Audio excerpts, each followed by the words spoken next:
another Epstein email I'm going to read, and we got to go quick, but I'm just going to read this to you. And this raises the stakes even more because I'm sure Caroline will say today, I'm pretty sure, that this is false. But Maxwell now will want to be heard from because entered the character of Michael Wolff, writer. I don't say journalist, writer Michael Wolff, one of Sean's favorites. Correct. Michael Wolff, writer, in an email in 2019. So Trump's president at this point, 2019, from Epstein to Michael Wolff. Quote: Trump said he asked me to resign, meaning from Mar-a-Lago. Trump has said he asked him to quit the club. Never a member, ever. Of course he knew about the girls, as he asked Ghislaine to stop. So he's asserting that Trump said to Maxwell, you guys need to stop doing this stuff. So maybe Maxwell will deny it too, and that'll be that. But that ups the stakes. All right, gentlemen, we got to move quickly. We're going to skip some topics. Gavin Newsom, 28. The only thing I'm going to say about it is today is the day I'm officially changing my position. I didn't think Gavin Newsom was going to run, but what's happening, the press is treating him like a de facto nominee, and the rest of the field is so weak and no one's slowing him down. I'm now saying that despite his reservations, his family's reservations, and the scrutiny that's going to destroy much of his family's privacy and relationship to the known universe, now I think he's going to run because this is just too overwhelming. He's galloping ahead. I don't know. The only thing I'm going to say in that is he's winning the shadow primary, but you don't see polling evidence yet that he's pulling away. 100%. But people are going to coalesce around him. People are going to donors.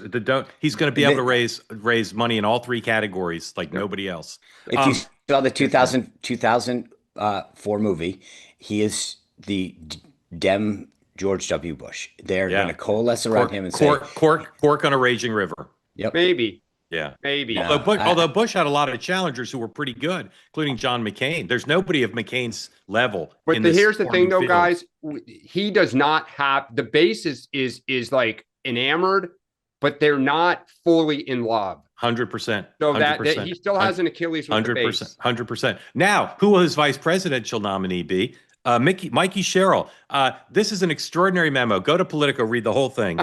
Put this up. It's like a 7-page memo from her campaign manager. That is just they pretend it's advice for midterm candidates, but this is look at the campaign we ran. We can do this for president. It's an extraordinary thing. I've seen memos like this, never one at this level of detail. How they did social media, how they appealed to different constituencies, how they performed demographically and geographically.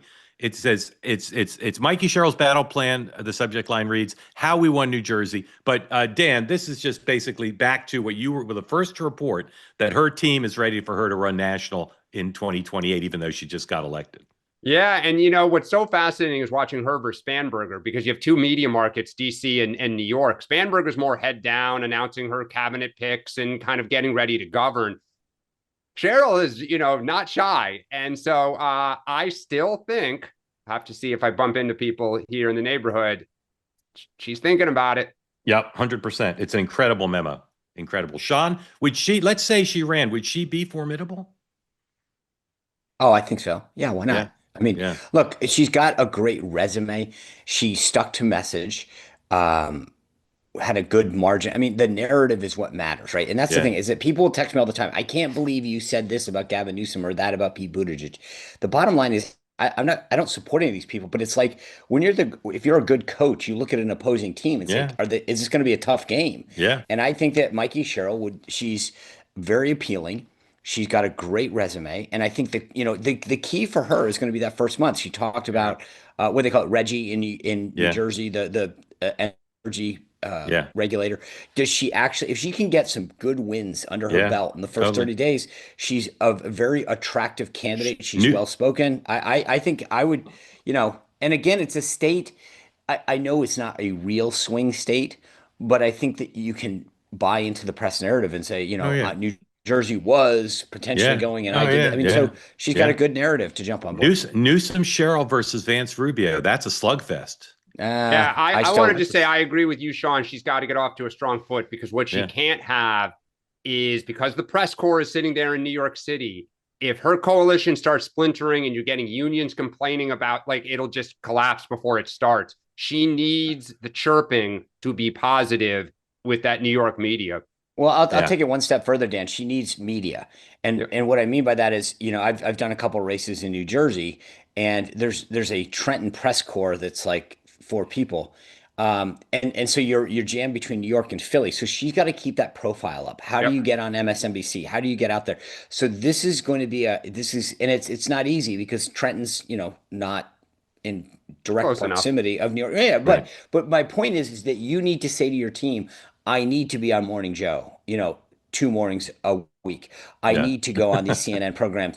But in all seriousness, that's got to be a priority because I think some governors would say, hey, let's get 60 days under our belt. She's got to make sure she's got a great press team that understands that's got to be her profile's got to be maintained.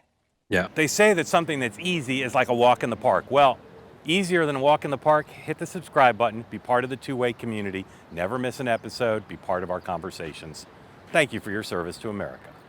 And don't forget, you can now listen to the morning meeting and Two Way Tonight on Apple, Spotify, or wherever you get your podcasts.